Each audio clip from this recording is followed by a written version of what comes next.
Welcome back to Autocraft Season 6. We have a lot to do today, and it's all related to Chicken Battle. And if you don't know what that is, 3 teams are competing to have the most chickens, and they could do that by completing tasks. I'm the one hosting this game, so that means I have to do all the things like write the tasks, build the chicken statues, and all that fun stuff. I've been wanting to add a new type of task for the game for a while. Right now, all of the teams have the same set of tasks, so that means they're not really a secret. I want to change that today. And I'm gonna need a new place for teams to get those tasks, so let's build something right over here. I have something claimed, fire will build here. Let's make this sign come true.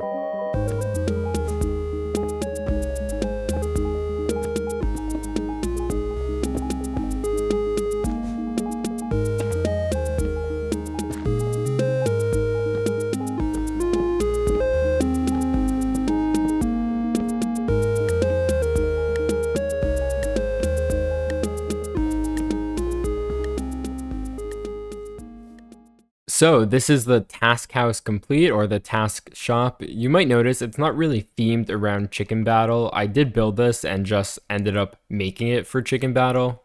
I was really just messing around in creative, and I liked this house and wanted to put it on the server, so we made it into the task shop. The only thing to make it a little tied to the game, we have a little chicken graffiti here. And you might be wondering, why is this the task shop? What could you do in here? In here, we have an area where you could trade in coupons to get tasks. Right here, we have the secret tasks that we're going to be adding today. And you put one of the coupons in here, and we'll have a whole redstone system down below here. So down over here, we get the chicken graffiti here too, which is nice. I think this is really funny and a total coincidence. But down here, we have an area to build the redstone. We also did a little interior too, with putting some walls in, some small decorations, and upstairs too. Nothing much, just a carpet, a bed. I really didn't fill it out because this doesn't have much purpose. The main point of this build is this area right here. But this build is not entirely complete. We still need to do the terrain around it. I did want to get all of the redstone done before we do that, so at least players could start using this building. So I don't really know how to do a redstone segment, so I'm just going to talk over this. We needed to build a system to let players trade in their task coupons for task bucks. The idea is pretty simple. You put a coupon in a chest and a task pops out. I set up the system to only accept coupons, so we started with an item sorter. I think this is just Impulse SV's design, the basic standard item sorter module. When a coupon passes through, it goes into a barrel, and the system detects when there's an item, the coupon, in that barrel, and sends a signal to dispense a task buck. But there's an issue with this. The system can only detect if there is or isn't an item in that barrel. In other words, if there's 0 items, there's no signal, and if there's 1 or more items, there is a signal. The system can't detect the difference between 1 and 2 items, only 0 and 1. So for the fix, when a coupon is accepted by the system, we take that signal to create another delayed signal to unlock a hopper and empty the barrel a moment later. This lets the barrel reset to 0 items, so when another coupon enters, it can detect the increase to 1 item. So yeah, very fun stuff. I'm really happy with the system because I designed all of it except the item sorter, and I also made it fit into a 1 wide space to make it modular, and I guess that's all I have to say. So I got all the secret task books written up. We have the redstone working. If I put a secret task coupon in here, click the button, we could get one of the test items in right now, a stick, working perfectly. So now all I have to do is give these coupons out to the teams, put these into the system, and let them know that it's ready.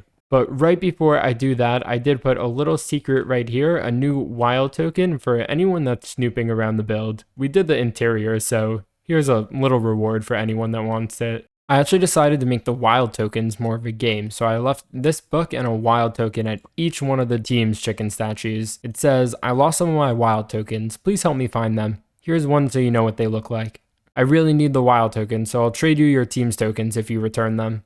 So at least the teams will know what they have to do if they find one of these now. And now that that's all sorted, I think we should start getting this terrain done.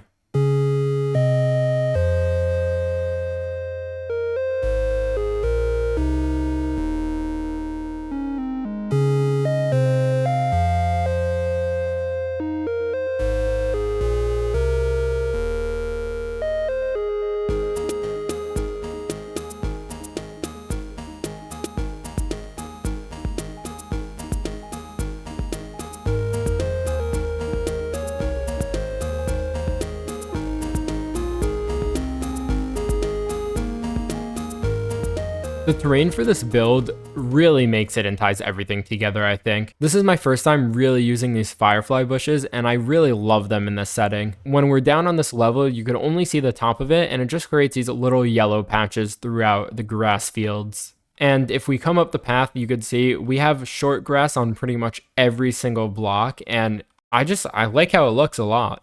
I know B-Dubs did this at one point where he made a whole biome with just short grass everywhere, and I thought I would try it out, and I think it really worked well with some of these other bushes, and we even did our first custom trees.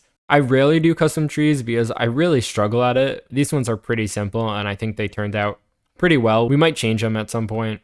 And then we also got the paths in. This one's going up here. We have a small one going in this direction, and it just fades out. And we even done some terraforming. We brought this all the way back, made it into a little stone cliff face, and I really like how that turned out.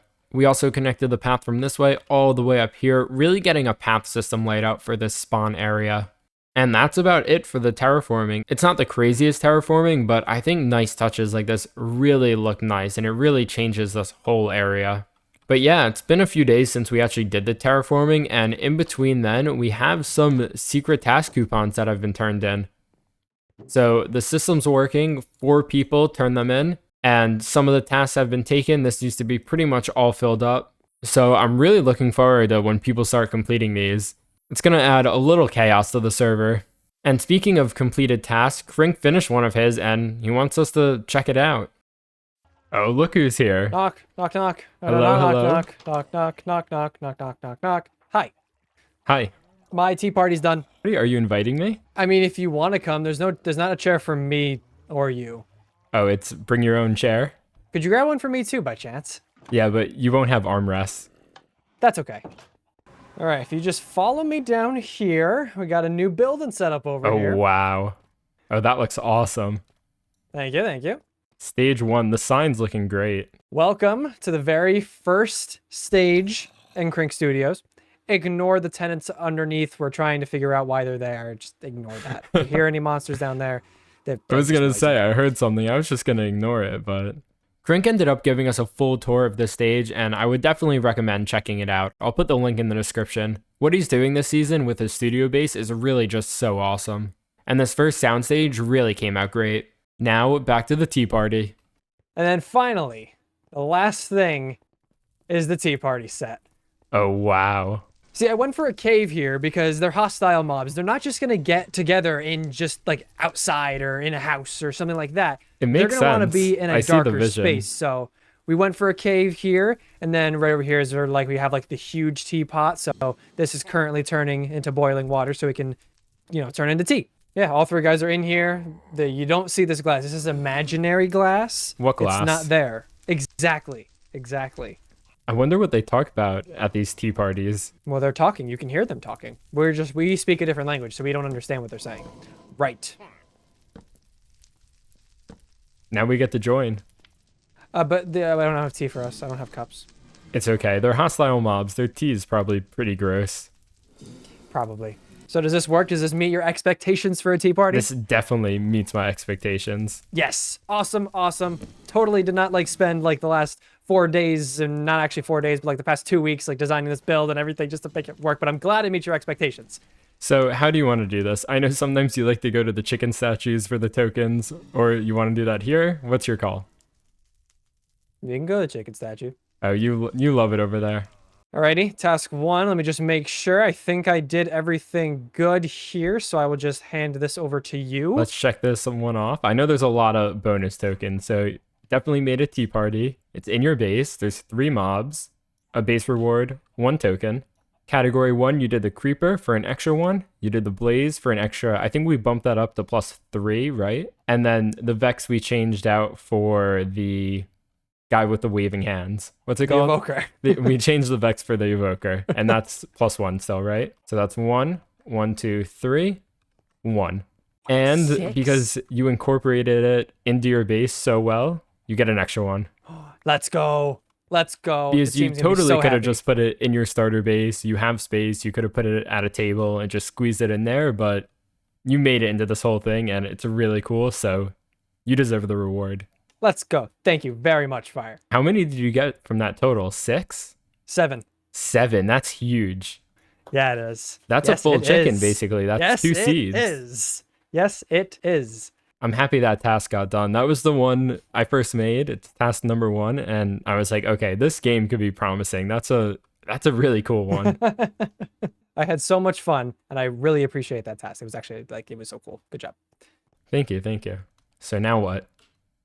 I think now we just walk different ways. All right. Oh, well, I gotta add it to the token log, just so your team's on the same page. Well, this is the awkward time when I was also gonna walk this way. Okay, just you could ignore me. I'll wait out here. I'll wait. Now, I want to get away from some of the chicken battle stuff for now, so let's head back to the Nether. The Nether. I don't know why I need to do that every time. So, in the last episode, we built up this Nether hub, and actually, our shopping district's also going to be in the Nether. So, I want to get the paths down so we have a layout to work on with the shopping district so people can know where to put their shops and just make it easier for everyone. I have a design that we all agreed on, so I'm just going to go in and get those in real quick.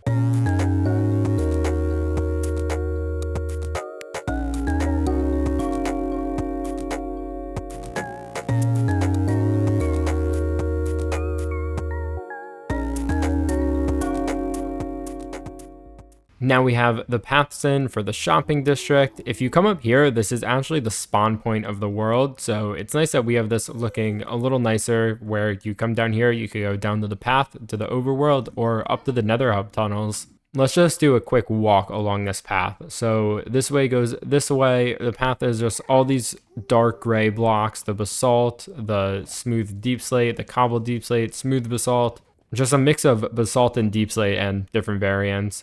For here, we might curve this around, fill this up with terrain at some point to kind of round off the shopping district and keep it in the circle so it doesn't just expand in weird directions, but honestly, who knows? And then if we come to the other side of the path, just before we do that, one thing I do want to mention, I find this really cool how this area of the path is carved into the terrain. Before we did this path, there was actually a little tunnel right here, so I kind of just continued that. Something that's really cool to keep the Nether aesthetic of everything. But then this way, this goes all the way around the warped area. We have a little nether cliff here.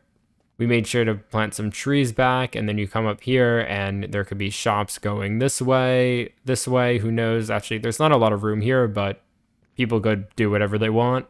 Then over here, hopefully whoever builds here makes some terrain here so we don't fall into the lava. That would be pretty nice. But then the path ends here. It's not so crazy, because we'll want to fill up this whole area first and then we could start expanding. But these are 2 future expansion points. We have a future terraforming project that will probably bring this down and around so we can make a path kind of curve down and use this area. And then I would love to put a bridge here across into the lava. I think that would be very cool. I don't have rockets, so I really need to get me some rockets. But if we come over here, this is a huge area that we could have shops built onto, which could be pretty cool. So I'm really excited to see how this turns out, how people extend the paths into here and terraform this area, because who's really seen a shopping district in the Nether? There's also a possibility people build shops over here with floating islands or whatever they want to do. And I was also thinking, technically, we could have shops in the Crimson area and make a little tunnel going in one of these holes over there to get back and forth, because most people will just be able to fly over there, so it's pretty close and just lets us expand into the Nether more. Thought I looked at that guy for a second. That one right there. Oh, I did. Let's just get out of here. Okay, I'm safe. Okay, now that we're safe, I'm really excited to see how the shopping district looks. I know I said that before, but I have some shop plans that I'm designing. I've claimed 2 different shops, and I'm actually pretty excited for them. We'll see how we make those with the Nether aesthetic in mind, because that's kind of a challenge. And yeah, I think that actually wraps up this episode. There's not much more to do today. We got, oh, it's a wandering trader. We got the task shop built, and we have people starting to claim secret tasks, and I'm really excited to see what people do with them. We also did all these paths and this new terraining. This is the first time I'm messing with the firefly bushes and some of the new foliage, so that's really awesome. To really just end this off, we'll do a score update of the chicken battle scores. There's about a month left of the game, so we'll see who ends up in first. Right now we have the temperate team with 4 chickens, the cold team with 3 chickens, and the warm team with 4 chickens. I'm excited to see what happens. It's anyone's game. There's only a 1 chicken difference. I know I said we're done, but I actually want to show you guys something. I made a really small and a really inefficient creeper farm. I might add another layer at some point, but I just wanted something to get a little gunpowder so we could start making rockets, and I didn't really want to do anything crazy. It's just water flushing out creepers down here with trapdoors so zombies and skeletons don't spawn. Then it just pushes them over here where we have a little lava blade. And we've actually gotten 4 pieces of gunpowder from it. That's not that bad, right? That's 12 rockets. It's just really bad because there's definitely a lot of places for mobs to spawn besides this farm, and what, it's only 9 by 5? Whatever, I'm actually gonna take this gunpowder and make some rockets. And I guess we could end the video as well. 12 rockets. But anyways, thanks for watching.